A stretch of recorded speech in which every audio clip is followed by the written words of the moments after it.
అండి బాగున్నారా? అందరికి కూడా నమస్కారాలు. మీరందరూ బాగుంటారని ఆశిస్తున్నాను. నేను కూడా బాగున్నాను. అందుకని మీ ముందుకు వచ్చాను. మన యొక్క ఛానల్ మీకు తెలుసు, సమాజము నాడు నేడు.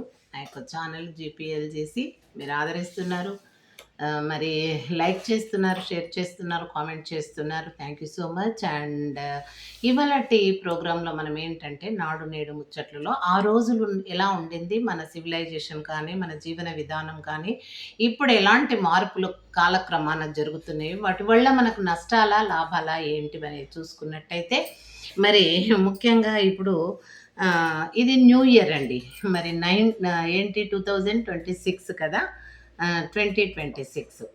అయితే ఈ సంవత్సరం మనము ఏం చేయాలి అని అంటే చూడండి, కనీసము మనము ఇతరులకు సహాయం చేయకపోయినా, అంటే మనం ఏదో వాళ్ళకు చేయకపోయినా కూడా కనీసము మనము ఇతరుల శ్రేయస్సు కోరి జీవించుదామండి. ఎందుకంటే చాలామంది చూడు, ఇది ఒక 140 కోట్ల జనాభా కలిగిన మనది సువిశాలమైన సామ్రాజ్యము భారతదేశం. మరి కనుక ఇంతమంది కోట్లాది ప్రజలున్న ఈ దేశం లోపల అన్ని గుణాలు ఎలా ఉంటాయండి? అందరి క్యారెక్టర్ ఒకలాగా ఉండదు, అందరి ప్రవర్తన ఒకలాగా ఉండదు. ఇప్పుడు ఒక తల్లి పిల్లలే నలుగురు ఉన్న చోట 4 రకాలు ఉంటారు. ఒకరు మంచి వాళ్ళుగా ఉంటారు, ఒకరు తెలివైన వాళ్ళుగా ఉంటారు, ఒకరు మరి అన్ని విధాలుగా ఆలోచించే వాళ్ళు ఉంటారు, ఒకరేమో అంత దుర్వినియోగం చేసి దుర్భరమైనటువంటి పరిస్థితిలో ఉంటారు. మరి ఆ తల్లిదండ్రులకు ఎంతో బాధ ఉంటుంది, మీకు తెలుసు. కాబట్టి అలాంటిది ఒక కుటుంబంలోనే మనం సతమతం అవుతూ ఉంటే పిల్లలతోటి, మరి దేశంలో ఇన్ని కోట్లాది ప్రజల్లో మనం ఎవరిని కూడా సరిచేయటానికి చేత కాదు మనకు. ఎందుకంటే అది మన కుటుంబంలోని పిల్లలే కొంతమంది మన మాట వినరు. మనము సమాజాన్ని శాసించలేం కదండి.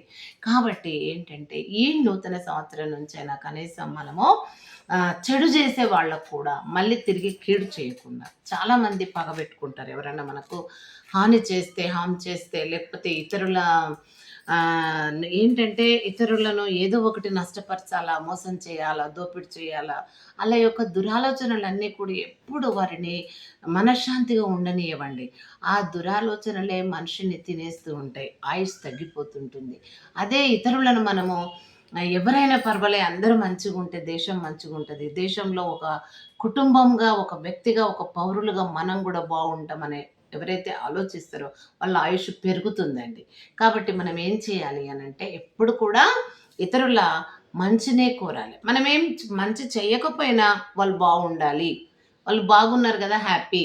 ఇవాళ వాళ్ళు బాగున్నందుకు వాళ్ళని చూసి మనం కూడా ఎలా బాగుండాలి, కష్టపడి వాళ్ళు ఏ రకంగా ఇప్పుడు సంతోషంగా ఉండగలుగుతున్నారు, మనం కూడా వాళ్ళని చూసి కష్టపడి మనం కూడా రేపు సంతోషమైన జీవితాన్ని పొందాలి అని కొన్ని ఆదర్శంగా తీసుకొని మనము ముందుకు వెళ్ళే అవకాశం ఉంటుందండి. కాబట్టి ఎప్పుడైనా కూడా మనం ఇతరులకు సహాయం చేయకపోయినా, మనకు చేతనైతే చేయాలి, కానీ మనకు చేత కాని స్థితిలో ఉన్నప్పుడు చెయ్యకపోయినా పర్వాలేదు, కానీ మనం వాళ్లకు అందించేదేంది, మనం చేసేదేందంటే మంచిని కోరుకోవడం. చూడండి, ఫర్ ఎగ్జాంపుల్ ఇప్పుడు తేనెటీగ ఈగ ఉందండి. తేనెటీగ ఈగ ఎంత చిన్నగుంటది, హనీబీ చాలా చిన్నగుంటది. కానీ మరి మనుషులను కరిసినప్పుడు ఎంతలావు దద్దుర్లొచ్చేసి, దురద పెట్టి, ఎంత పాయిజన్‌గా మరి పెయిన్‌తో మనము తల్లడిల్లిపోతూ ఉంటాం. కాబట్టి మనం ఆ తేనె తుట్టె దగ్గరికి వెళ్ళం. కనుక దుర్మార్గులు కూడా చాలామంది ఏం చేస్తారంటే మంచి వాళ్ళ దగ్గరికి వెళ్ళాలంటే భయపడతారు. కానీ మరి అలా హార్మ్ చేసేటటువంటి ఆ చిన్న హనీబీకి మనం భయపడి దూరం ఉంటే, అలాగే దుర్మార్గులకు కూడా మనం దూరం ఉంటే చాలా మంచిది. కాకపోతే వారికి ఒక పరిస్థితుల్లో వారి మూమెంట్, వారి యొక్క మనస్సును ఎరిగి మనకు వీలైతే ఒక మంచిని అలా చేయకూడదు, ఇలా చేయాలి. డైరెక్ట్‌గా వాళ్ళకి చెప్పకపోయినా ఇండైరెక్ట్‌గానన్నా ఇలా చేస్తే ఇలా జరుగుతుంది, కాబట్టి అది మనకు శాపమే గాని పుణ్యం కాదు అని ఏదన్నా ఒకదాన్ని మనము ఎగ్జాంపుల్‌గా తీసుకొని అటువంటి దురాలోచనలతో బ్రతుకుతున్నటువంటి వాళ్ళకు మనము ఇన్ ఆ రకంగా వేరే దాన్ని ఎగ్జాంపుల్ తీసుకొని టీచ్ చేసినట్టయితే మనకు కూడా వారికి మంచి చేసిన వాళ్ళం అవుతామండి. తేనెటీగ చూడండి మనకు హార్మ్ చేస్తుందని అనుకుంటాం, కానీ దాని దగ్గరికి పోతేనే. కానీ మరొకటి, ఆ తేనెటీగ చూడండి అన్ని పుష్పాల నుంచి మకరందాన్ని సేకరిస్తూ ఉంటుంది. ఈ పుష్పం మంచిది, ఇది మంచిది, దీంట్లో తింటా, లేకపోతే మకరందాన్ని తీసుకుంటా అని తొండంతో తీసుకొని అన్నిటినీ తీసుకుంటుంది. అది మంచి చెడు అన్ని పువ్వులను తీసుకుంటుంది. అన్నిట్లో మకరందం ఉంటుంది. కానీ మరి అదే ఇప్పుడు మిరప చెట్టు ఉంటదండి. మిరప చెట్టుకు గూడా పువ్వులొస్తాయి గదా! మొగ్గలు పువ్వులొస్తాయి. ఏదైనా మొగ్గ పువ్వు నుండే మరి కాయలు గావడము, ఫలాలు రావడము, విత్తనాలు, మళ్ళీ దాన్ని ఏంటి అంకురార్పణ ఇవన్నీ మనము రొటీన్‌గా మనుషుల్లాగానే అవి కూడా ఉంటాయి. మరి ఆ మిరప చెట్టు యొక్క మిరప చెట్టు మరంత కారం సంబంధించింది. మరదంతా మరి అట్లా ఉండేటటువంటి ఆ పుష్పమును కూడా ఆ చెట్టుకు హార్మ్ చెయ్యకుండా అంత చిన్న పుష్పము నుండైనా కూడా హనీ బీ తేనెను అంటే మకరందాన్ని స్వీకరిస్తుంది. చూసారా? మరి అంత మంచిగా మరి ఆ యొక్క హనీ బీ ఆ యొక్క పుష్పానికి హార్మ్ చెయ్యకుండా తనకు కావలసినటువంటి మకరందాన్ని తీసుకుంటుంది.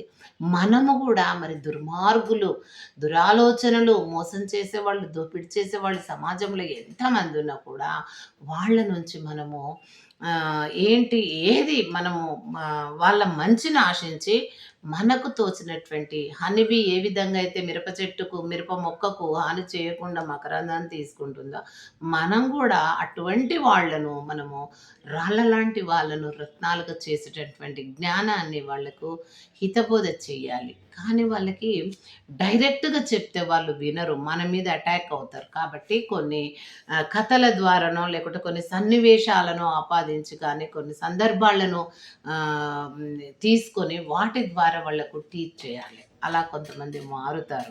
కాబట్టి దాని నుండి మనం వాళ్ళకు మంచిని అందించినట్టే కదా!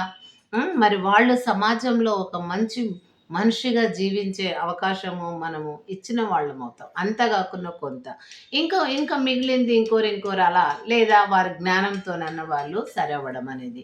కనుక ఈ రకంగానైనా మనము సమాజానికి మరి కోట్లాది మందికి ఈ విధంగా మన పబ్లిక్‌గా ఇప్పుడు నేను మీ ముందుకొచ్చాను. నాకొచ్చిన ఆలోచన మీతో పంచుకుంటున్నాను. ఇలా మరి 1000 మంది చూడొచ్చు, లక్షల మంది చూడొచ్చు. వాళ్ళు కొంచెము అరే! ఇది తెలిసినటువంటి విషయం అయినప్పుడు కూడా మరి మేడం గాని, ఆ టీచర్ గాని, ఆ గురువు గాని, లేకపోతే ఆ అమ్మ గాని ఇంత మంచిగా చెప్పింది గదా! మన నిజ జీవితంలో రోజు ఇవి ఉండేటివే గదా!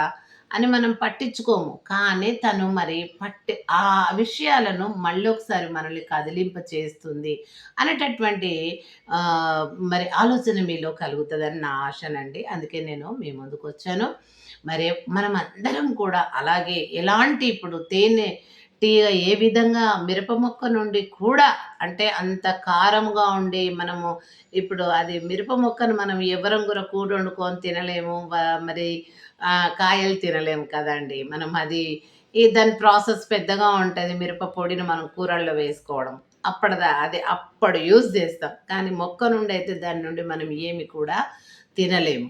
అలాంటి దాని నుంచి కూడా ఆ మొక్కకు మరి అలాంటి కారం కలిగినటువంటి ఆ మొక్కకు కూడా హాని చేయకుండా ఈ యొక్క కరుస్తది అనేటటువంటి ఆ హనీ బీ ఎంత చక్కగా తనకి కావాల్సింది తీసుకుంటుంది మకరందాన్ని. మరి మనం గూడా ఈ యొక్క కోట్లాది మంది సమాజంలో మనం గూడా ఒక మెంబర్‌గా ఉంటున్నాం కాబట్టి, మంచి వాళ్ళ నుంచే మనము మంచిని చూడడం అని కాదు. చెడును గూడా కొంతవరకు మనము తొలగించే ప్రయత్నం చేయటానికి మనకొచ్చిన మంచి ఆలోచన వాళ్ళతోటి కొన్ని సందర్భాలను కల్పించుకొని వాళ్లకు మనము బోధించినట్టయితే అంత గాకున్నా కొంతనన్నా వాళ్ళు మారే అవకాశం ఉంటదన్న ఉద్దేశ్యంతో మీ ముందుకొచ్చినాను. Thank you so much. మరి నా యొక్క ఛానల్ జీపీఎల్జీసీని మరి లైక్ చేయండి, షేర్ చేయండి. మీ అమూల్యమైనటువంటి కామెంట్స్ ఇవ్వగలరని మరి కోరుకుంటూ సెలవు తీసుకుంటున్నాను. Thank you.